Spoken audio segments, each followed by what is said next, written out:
If you know it's authentic to you and it's part of your authentic expression, I feel like there's always going to be someone out there that values it. Because there's still people that read newspapers. There's still people that even freaking collect cassettes. So there is a place for you. You're not broken. Use your discernment. Do what really lights you up. Welcome to The Introverted Influencer, a podcast for the woman who's over getting advice from 20-year-old business coaches on Bali sabbaticals and seven-figure entrepreneurs who only share their wins. I'm your host, Erica Van Slyke, blogger turned soulpreneur, mom of two, and a mentor for women done with the hustle. Here, sacred strategy meets feminine flow, and we expose what it really takes to build a business grounded in purpose, not trends. A brand that moves with your rhythm, not the algorithm, because you didn't leave your 9-to-5 grind just to build a shinier cage with your name on it. Well, hey there, beautiful. Welcome back to another episode of the Introverted Influencer podcast. So I made a promise like a few months ago that I was going to do my best to begin incorporating more practical advice into this podcast. As any of you know that have been following along with me over the past few years, it seems that I had some really strange timing. And when I decided to step out of my comfort zone, start this podcast, life was like so flowy, easy. I was so certain. And a month or two into starting this podcast, the industry changes in content creation, my blog, really knocked me to my ass. And so I have been in such a messy middle pivot. And if you've listened to all the episodes, I've gone through periods where, I can like pick up, find a strategy, it works. And it seems like as soon as I figure it out, it's no longer working because the industry has just changed at an insane rate. It's like unprecedented because of, AI. So that's fun. I kind of felt like, what the hell do I talk about when I made this promise to show women what it's like to have a business that you're passionate about and to stay in your feminine flow? And it's like the universe was laughing at me like, okay. Whatever. So all I had to share for so long were spiritual, energetic kind of principles, because to be quite honest, it's like I said, as soon as I found like strategy that worked, I was knocked on my ass again, scrambling to find a different strategy. So I just shared as best as I could. But lately I have taken on clients. So people who want to pick my brain on how to make money blogging, or creative entrepreneurs who just want to utilize the internet as a way to scale their business. And so now I am able to kind of have successes and wins and figure things out through my clients, while my actual blog is kind of in this weird pivot, like void space of I blew up my strategy because I had to stay in my integrity of why I started the blog. And it got to where it was painfully clear that I couldn't manipulate the system and create for algorithms anymore and feel good about that. And so this is me kind of like blowing up strategy on my blog and coming back to my heart and soul and my authentic expression there. I have basically committed like SEO suicide by completely redesigning my site, getting out of a niche. You're supposed to always, like, that's what they say, like niche down, niche down, niche down, especially SEO. And I said, fuck it. I'm going to write about what I want to write about. And I'm not staying in the DIY interior design. Like, I don't know if I can write another article about paint. That's what everybody wanted. That's what was blowing up. And then when AI overviews started taking over the search results for that particular kind of content, it was taken. And I said, okay, let's do it a new way. But that being said, I am still implementing strategy for others.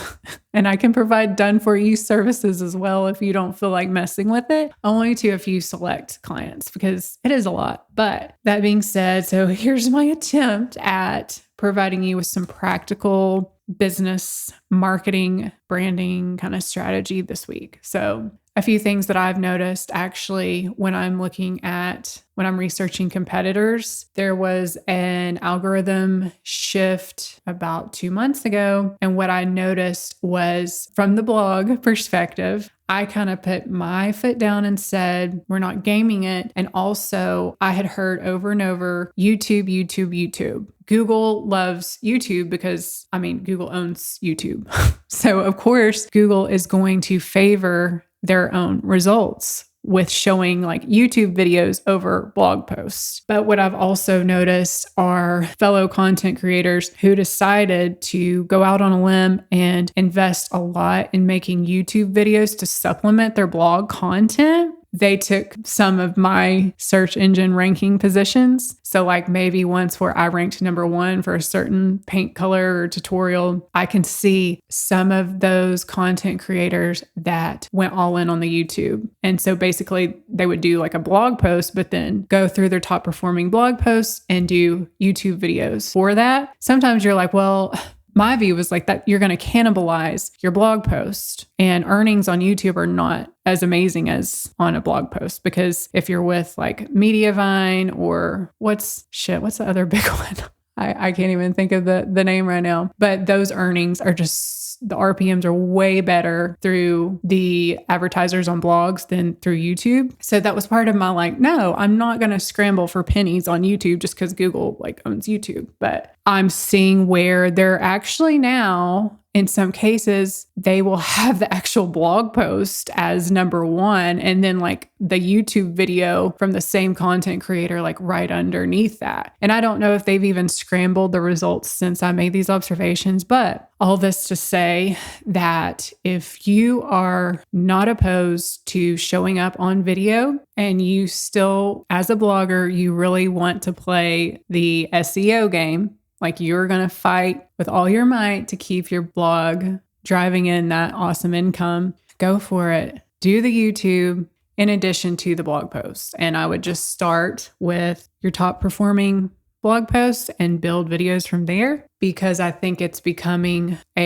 just as I've mentioned, it's important now to show up on whatever your favorite social media platform is. It's now, having a presence on YouTube as well is just another indicator that you're a credible brand. So this is all about brand credibility, building a brand. You can't just be a faceless site that kind of just scams or plays the algorithm game. And, that used to work years ago, but it doesn't anymore. We've got to build brands. So what I'm saying is, while that doesn't appeal to me at all to do YouTube videos on old blog content, if you're still fighting for it, do it. Quick pause, you beautiful soul. So if you've been vibing with this episode and you are building a brand, a blog, or even a brick and mortar business, I would love to support you in your journey. I am so freaking excited to announce that I am now offering one-on-one consulting for creatives and entrepreneurs who want to grow with their feminine flow, their soul essence, and are over the hustle, over the burnout, and done spinning their wheels on strategy that doesn't even fucking convert. To learn more about my offerings and to book something with me, head on over to introvertedinfluence.com. And now let's get back into it.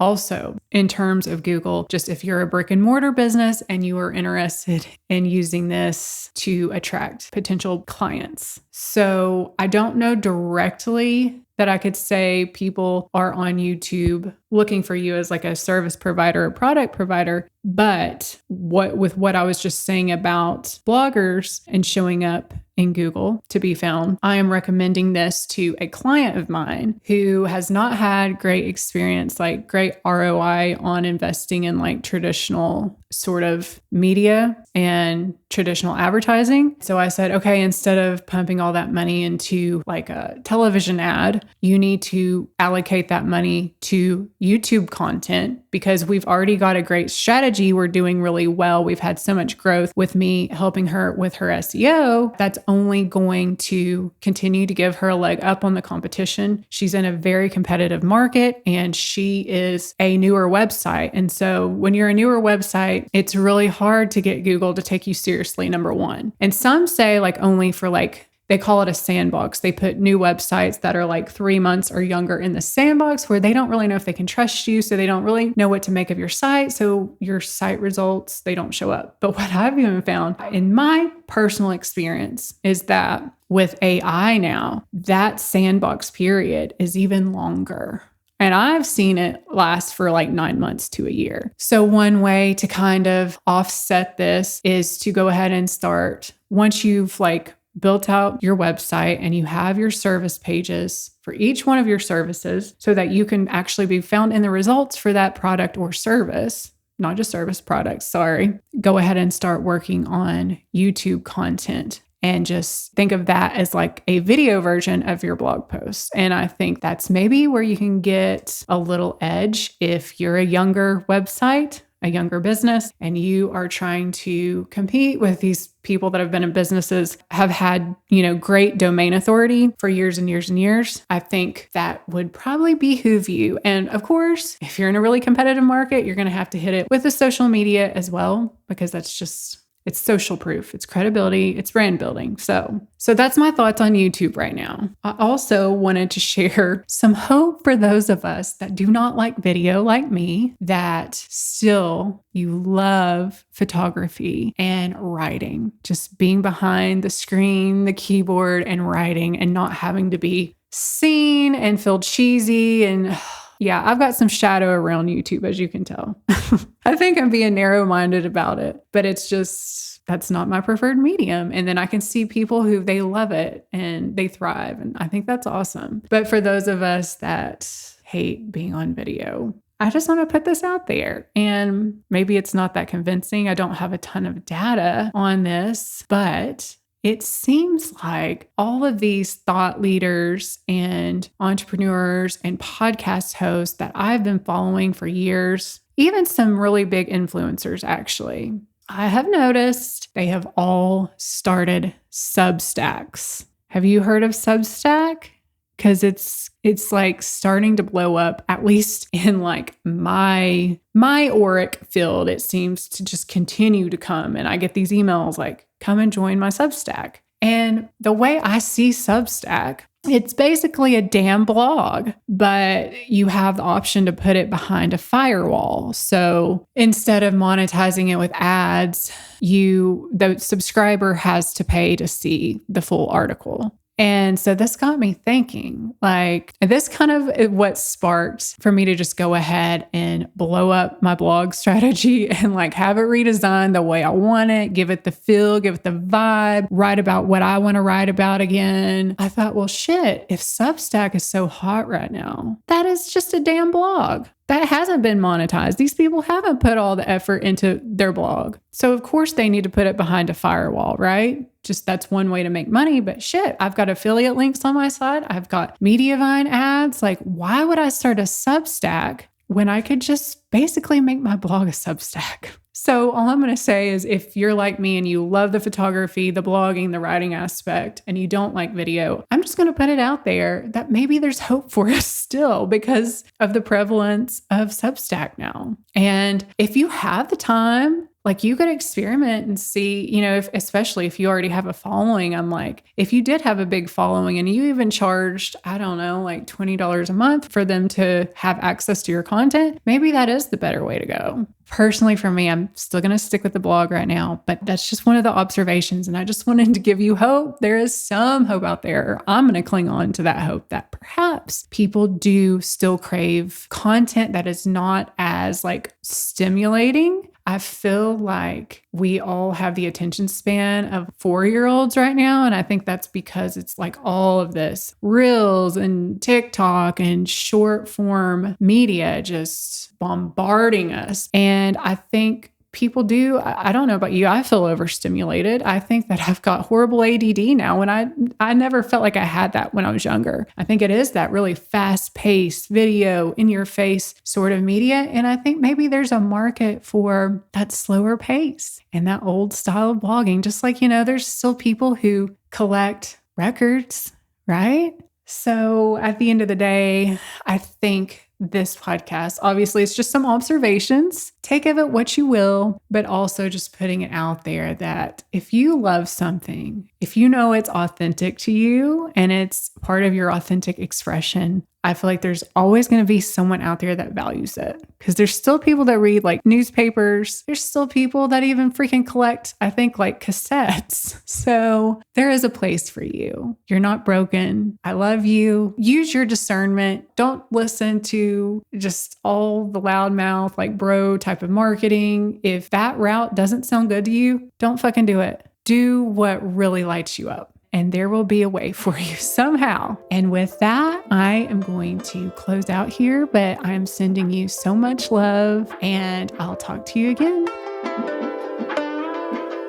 Thank you so much for hanging out with me today. We could keep on spreading the word about this podcast. And 2 ways you can help me out is by leaving me a 5-star review on whatever podcast platform you're listening to this episode on, or you can actually take a screenshot of this episode and tag me over on Instagram at Designing Vibes. And of course, I would love you to DM me whatever resonates, and I am sending you so much love.